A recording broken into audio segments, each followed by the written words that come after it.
Tell me why you hurt it, dear. You don't gotta hide your tears. I only wanna hold you near. When I get in them doors, Got your hair in tangles, I'm rapping on your ankles.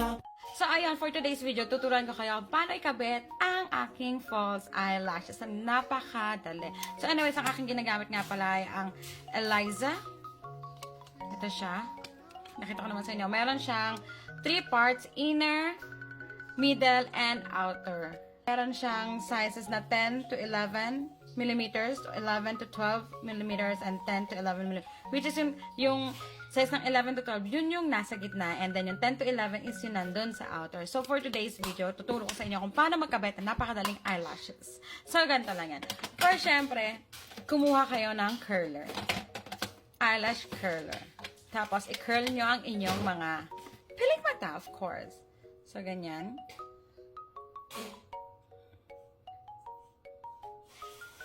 So, ayan. Hindi mo na kailangan pumunta ng salon, hindi mo na kailangan magpa-eyelash extension. Me, kayang-kaya mo na gawin mag-isa to, as in. Walang kahirap-hirap.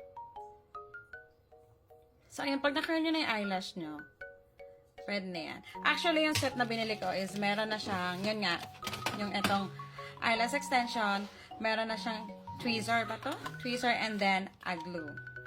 A glue from Eliza. Pero ako, ang ginagamit ko kasi ito. Itong glue na to. So, ayan. First, dahil nga na curl na natin siya, i-apply na natin ang glue. Para lang siyang mascara. Diba? Kikita niyo yung applicator niya, napakanipis. So, ganyan lang siya. Ilagay niyo lang sa inyong eyelashes. Yan.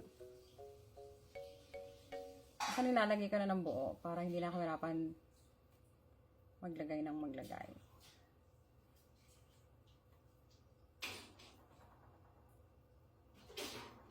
Yan, diba? May ang laki ng tinipid mo. Magkano ang paggawa ng eyelash extension? 500. Nako, ito, magkano lang to? 200 plus. Reusable pa. Hanggat okay na okay pa yung mga eyelashes, pwede nyo pang gamitin yan. Eh, nagtatagal siya ng 2 weeks. Depende sa pag-iingat nyo. So, yun nga, dahil nga nakalagyan ko na siya ng glue, kukunin na natin ang eyelash extension. Ayan. So, ganyan ang itsura niya. Tapos, yung iba kasi, itong glue na to, dito nilalagay. Eh, ako kasi gusto ko dito na. Tapos, ilalagay nyo na lang siya sa inyong mata.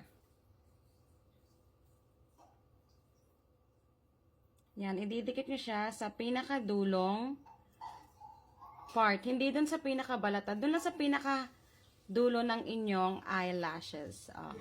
Ganyan na magiging itsura niya. Oh. And then, get the second one. Ganun lang, same process lang. Kunin nyo ulit. Iangat nyo yan. Wait lang. Tapos, dikit nyo na ulit doon sa dulong part ng inyong eyelashes. Diba? Napakadali. Walang kahirap-hirap. So, tatapusin ko lang. Tapos, pakita ka niya pagkatapos. So, ayan. Yung iba kasi, 4 ang nilalagay ako dahil gusto ko yung medyo nanlalaban ang aking pilik mata. Kaya, gusto ko 5 ang nilalagay. Wait nga. So, ayan. Nalagay ko na silang lahat. So, ang nagamit ko is 1, 2, 3, 4, 5. 5 lashes yung ginamit ko sa aking eyes. So, ayan na siya. Apply ko na siya lahat. Dahil nga, diba, dalawang part to. Ito yung pang glue, and ito naman, yung pang seal. Bakit bet na bet ko to? Kasi nga, meron na siyang kasamang pang seal. So, all you have to do is, lagyan nyo lang siya sa outer part niyan. Ay, sa inner pala. Inner part. Ganyan nyo lang siya para ma-seal yung pagkakadikit niya. So, ayan. Para talagang long-lasting ang pagkakakapit. So, ayan. Nilalagyan ko lang siya. Tapos, ayan na. Tapos na. Meron ka ng eyelash extension. O, diba? Para ako nagpasalon. So, no need kumasa sa marami. Ito lang ay sapat na. So, it costs 200 plus something. Lalagay ko sa yellow basket para makita nyo. So, ganito yung itsura niya pag malapit. Tura niya pag malapitan.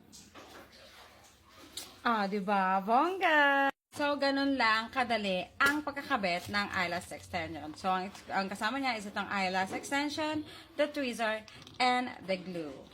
So, yun lang. Bye!